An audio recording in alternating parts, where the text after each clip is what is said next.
What if it does take off? What if it is actually better than Bitcoin, like we've been saying all this time? And what if the price performance shows it?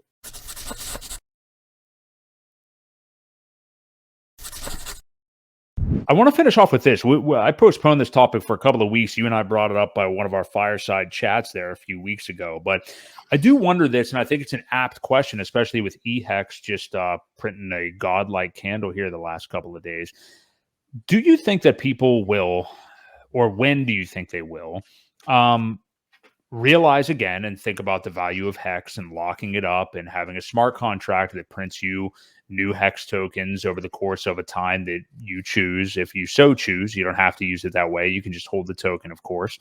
But people that are already in this ecosystem, obviously the excitement is all around the layer one. It's all around PulseChain. It's all around PulseX, although I don't know how many people that has certainly waned since launch. But I mean, it's catching back up. Actually, PulseX has been primarily what I had been DCAing into here the last couple of weeks when it got to its most bearish. But we know that people are like more excited about those. I mean, there's people everywhere. I'm not trying to split anybody. Everybody invests however you want to invest. But there's OG hexicans that were really kind of not, intrigued by the ideas Richard Hart talked about, not just in crypto, but also the delaying of gratification idea, which I love as well. I employ it with like a lot of aspects of my life.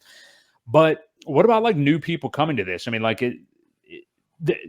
say what you want. I mean, I think because of the fact that there is a new ecosystem led by PulseChain, we don't have as many like Crispy Man, for example. Crispy Man's out there as maybe we did a few years ago. And, you guys may know, I mean, his streams are usually focused on like HEX, T-share rate, HEX stats, basically really into the thick of it with HEX staking and emergency in stake data and all kinds of stuff like that.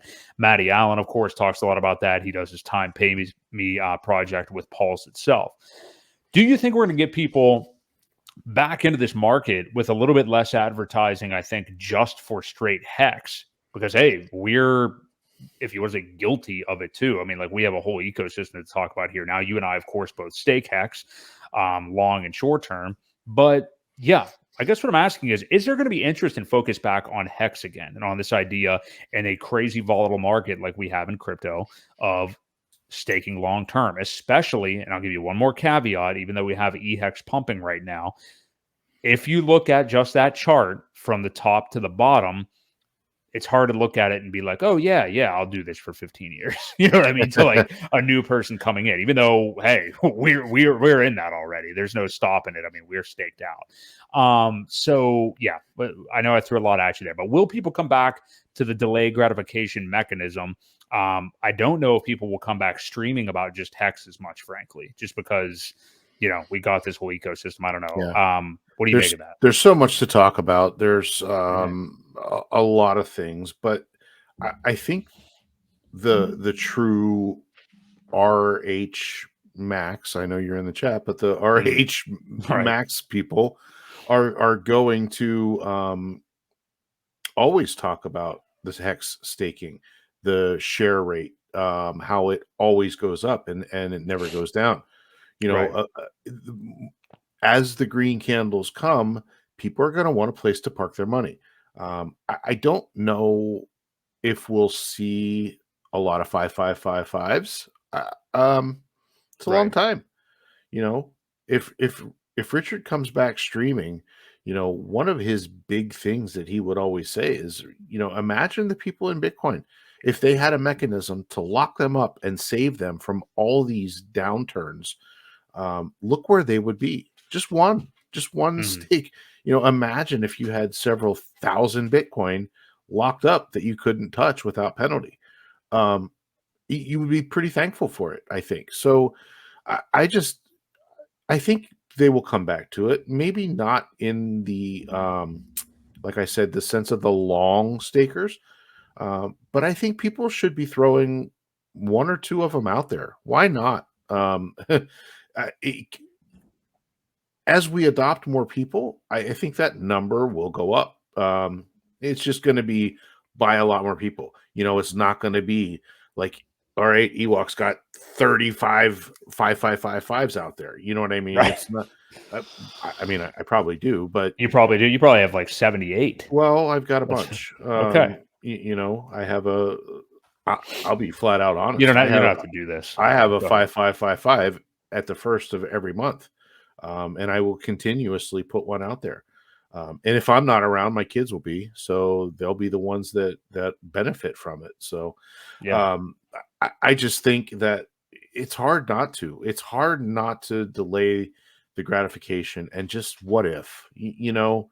I'm okay if it even stays the same. The amount of hex that it makes every day. And that number will only go up too. You know, the payout per Right. T-share, it seems to be going up, probably doubles every 3 or 4 years, I would think, based on the chart that has shown from the beginning.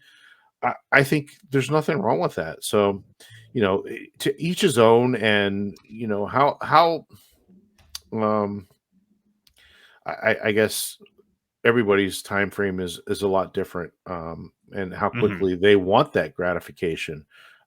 For me, I'm willing to put it off to pay off down the road, and I have some other smaller ones too. So I mean, I'm not completely just drained because everything is staked out so far that I can't touch it. You know, it's a Right. combination of both, and I think you need a good balance. I think everybody's wallet should have a balance of some short term, some medium term, and some long term. I honestly think that's the best way to go, because again, you go back to that whole what if scenario. What if it does take off? What if it is actually better than Bitcoin, like we've been saying all this time? And what if the price performance shows it? Um, you might kick yourself for not having one of those 555s earning you, you know, all this time. Well, that's kind of why, you just basically described a staking ladder. That's why people do that. That's why, Yeah, you can hedge your bets by if you want to keep some liquid and not stake all of it, that's totally fine. I basically got in a place eventually where it was like, with this ecosystem growing, with wanting to own Pulse Chain and PulseX and stuff like that too. I just started to get comfortable with staking out all of my hex, even if some of it was in the short term, and by that I don't mean like months, I mean like a year basically. When you're kind of, if you want to try to, I think getting into timing the whole market cycle thing is a bit of a game of chicken, obviously. But if you want to do it with a few different stakes and just place your bets like, well, I think like the beginning of the end of the bull market window, worst case scenario would be like a year from now, like fall 2024. I think we're probably good for a yeah, whole other year after that. But if I just want to make sure that I'm definitely liquid at the top, maybe I'll just stake it out till then. And hey, especially on Pulse Chain, there's nothing wrong with a year-long stake. right, I mean, especially like the higher the principal, you're going to get the that bonus, whatever I'm trying to say. Bigger pays better, whatever. And then you're also insured pretty much that you're not going to have to pay $1,000 to unstake it or anything. right. So, you have that in Well, mind too. So, and on top of that, don't forget, if you stake it for at least a year, which I do recommend, you know, I wouldn't go mhm. shorter than that, only because, and I'm not a accountant or anything like that, or a tax person, but anything over a year doesn't pay short-term gains; they pay long-term capital gains, which is at a lower Right, rate. So you right. do want to keep that in mind as well. As you don't want to do, a 30-day rolling stake like that, because those are subject to short-term capital gains, which are We call that taxed a at a bank X stake. That's yeah, called a bank X yeah. stake. Yeah. I mean, if you've got that kind of money, it doesn't matter a whole lot, but Hmm. that is something that you do want to think about. So, you know, just add that in there. Yeah. Yeah, but it will be interesting. I am interested to see like what is the thing. I mean, we know that AI is going to be a trend of this upcoming bull market in all markets probably, but I want to see when all of retail comes back into the crypto, like what the big thing is going to be. Last time it was monkey JPEGs and stuff like that. What is it going to be this time? I mean, maybe they'll be more responsible and want something like a longer time horizon and eventually want to store crypto long term. But I don't know about you, Ewok, but when I speak to any of my like normie friends, the last one that I did, actually a couple, I can say, actually you were part of this. I think you saw this conversation, but I spoke to one about a year ago that basically like, well, I dabbled a little bit at the top of the last bull market and bought like some ETH, and it's just like sitting staked, whatever that means, on Coinbase right now. And I was like, oh boy, like, and I consider him to be like the average guy who delved a little bit into crypto last bull market. And then another one was like purely when I brought up something about crypto on another social media platform, he responded just talking about NFTs. And he's like, I can't understand how I could be in this long term. I bought some NFTs last time around and they all are down like 98%.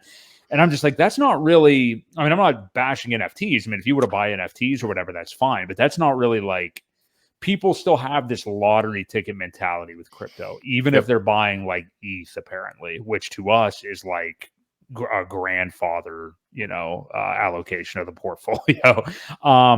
So yeah, maybe that will end as the volatility lessens, but even Bitcoin for the average investor is like super volatile, even though it's been a year and we've done nothing here. Almost, well, a little less than a year, but well, there is some speculation too, and I've heard. I know Randy talks about this a lot, and some of the stuff Randy talks about, I don't really put a whole lot of faith into with some of the weird cycles, but there is speculation that this could be one of the last big bullish cycles as well, only because once all this institutional money gets involved, BlackRock, Vanguard, all these other ones, it could be a lot less volatile, and it wouldn't be like a super bear cycle. So some have speculated that this could be the last big bear market run up, and after this, things don't dip as bad and kind of even out a little bit. So there's always that too,